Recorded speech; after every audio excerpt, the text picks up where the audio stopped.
जय माँ काली। भारत माता की जय। भारतवासियों, हमारे जो तेल और गैस ऑयल मंत्री है मिस्टर हरदीप सिंह पुरी जी, उन्होंने दावा किया है एक इंटरव्यू देते हुए, जो कि द न्यू इंडियन को उन्होंने इंटरव्यू दिया है और उसमें कहा है कि हमारा देश भारत अंडमान सागर में एक परिवर्तनकारी तेल भंडार की खोज के मुहाने पे खड़ा है। मुहाने पे मतलब 95% कन्फर्म हो गया। देखिए, मोदी गवर्नमेंट का कोई भी मंत्री ऐसे बयान नहीं देता। भारतवासियों, परिवर्तनकारी खोज के मुहाने पे खड़ा है अंडमान में। यह ऐसी खोज है जैसे हेस कॉरपोरेशन और CNOOC द्वारा गुआना में की गई थी।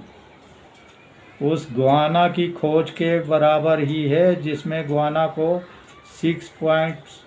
11.6 बिलियन बैरल तेल और गैस के भंडार मिले थे, जो दुनिया में 17वें नंबर पर है। और भारत के लिए भी ये खोज एक गेम चेंजर साबित होगी। हमारे कृष्णा गोदावरी, असम, गुजरात, राजस्थान, मुंबई हाई में ये भंडार हैं। मुंबई हाई से तो वो तेल निकल भी रहा है वो सालों से। और इसी के साथ उन्होंने कहा है कि इसके अलावा हमारे पास रणनीतिक भंडार पटनम, विशाखापट्टनम और मंगलोर, पदूर के अलावा नए भंडार ओडिशा, राजस्थान में खोजे जा रहे हैं। और अंडमान निकोबार द्वीप समूह में ऑयल इंडिया और ONGC मिलकर काम कर रहे हैं।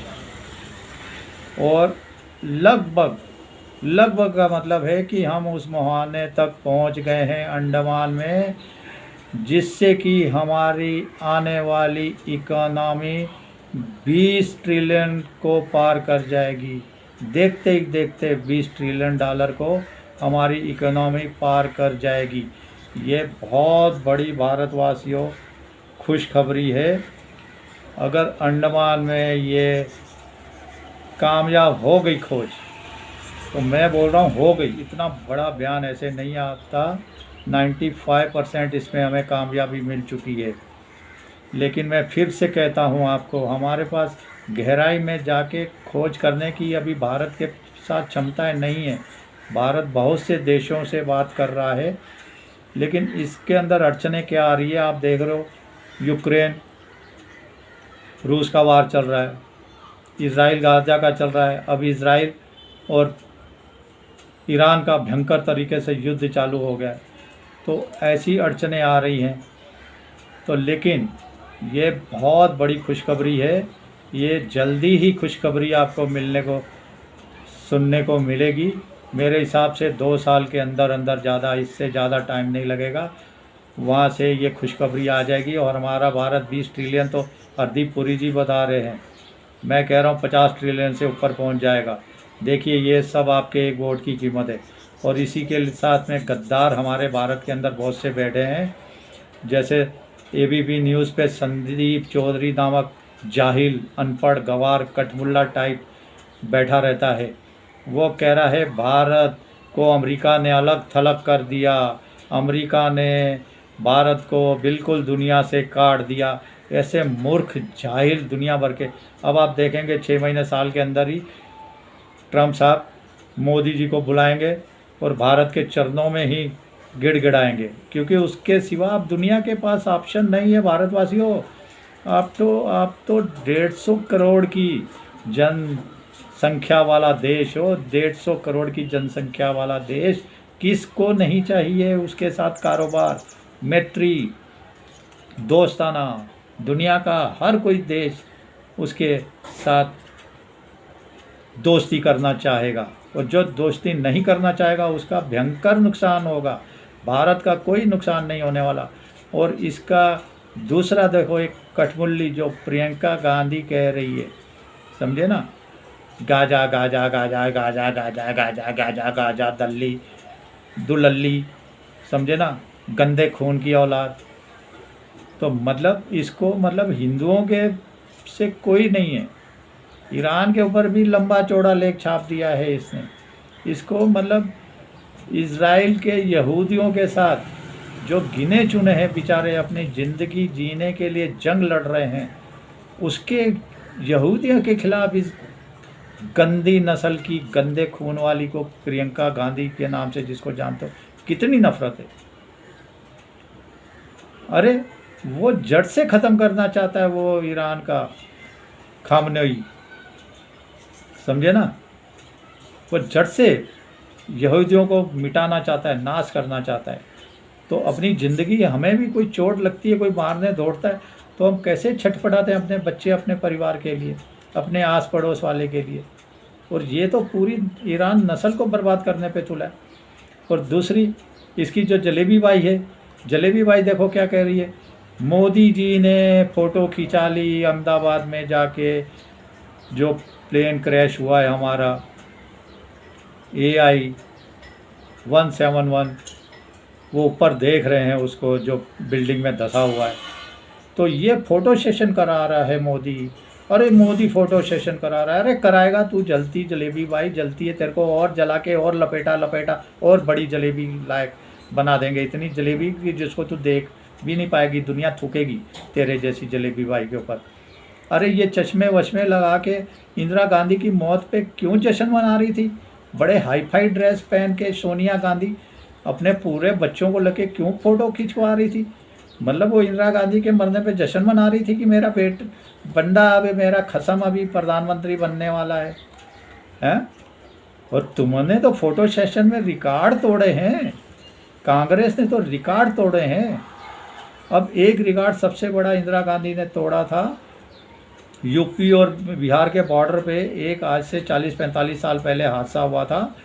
उसमें एक आदिवासी महिला थी शायद, तो या ओबीसी जात की, एसटी जो भी होगी, मुझे ध्यान नहीं आ रहा, उसको उनकी माँ मर गई थी, उनकी माँ मर गई थी, तो और कोई नहीं था उन बच्चों के। एक लड़के की उम्र थी जो करीब 7-8 साल, और लड़की की उम्र उससे थोड़ी कम ज़्यादा थी, अभी ध्यान नहीं आ रहा।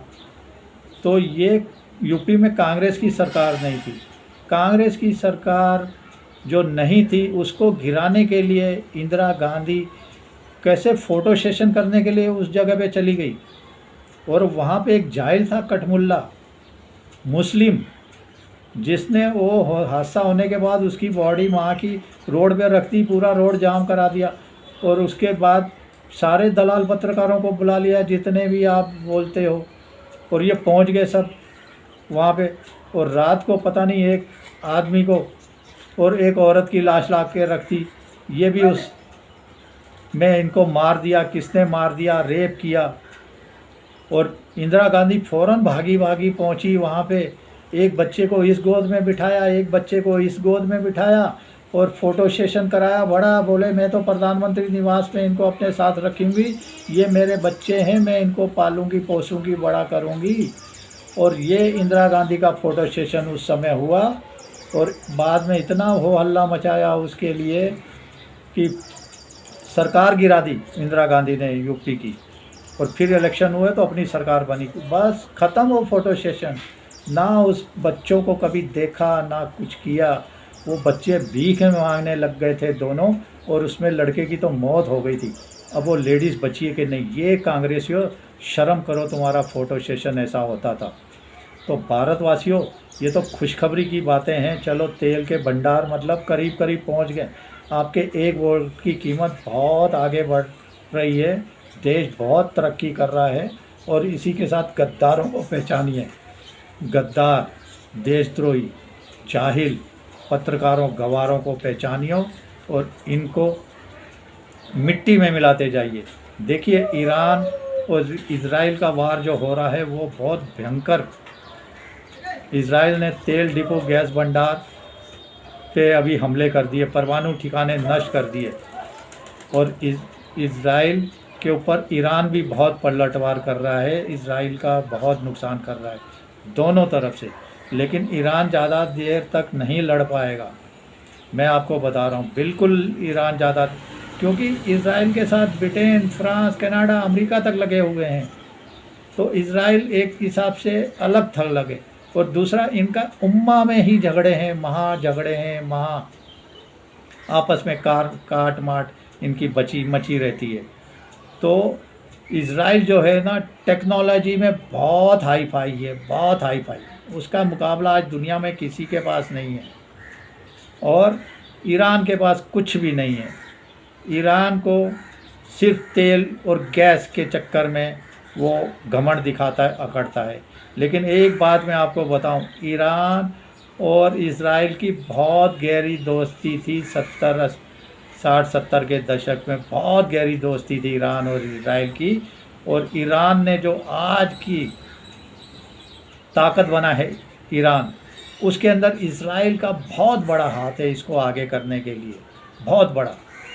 लेकिन फिर उसके बाद ये कठमुल्ला आ गए 1980 के करीब, तो वहीं से मतलब इनकी दुश्मनी चालू हुई।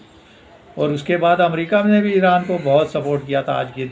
लेकिन अब वो कहते हैं ना कि ऊपर आ जाओ, झाइल कठमुल्ले मतलब वो संभाल नहीं पाते, देश तरक्की करे। अरे तुम अपनी तरक्की करो, इज़राइल को भी खाने खेलने दो, तुम भी खाओ खेलो।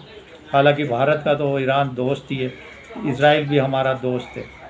लेकिन जाहिलों की दोस्ती बर्बाद करती है, सत्यानाश कर देती है।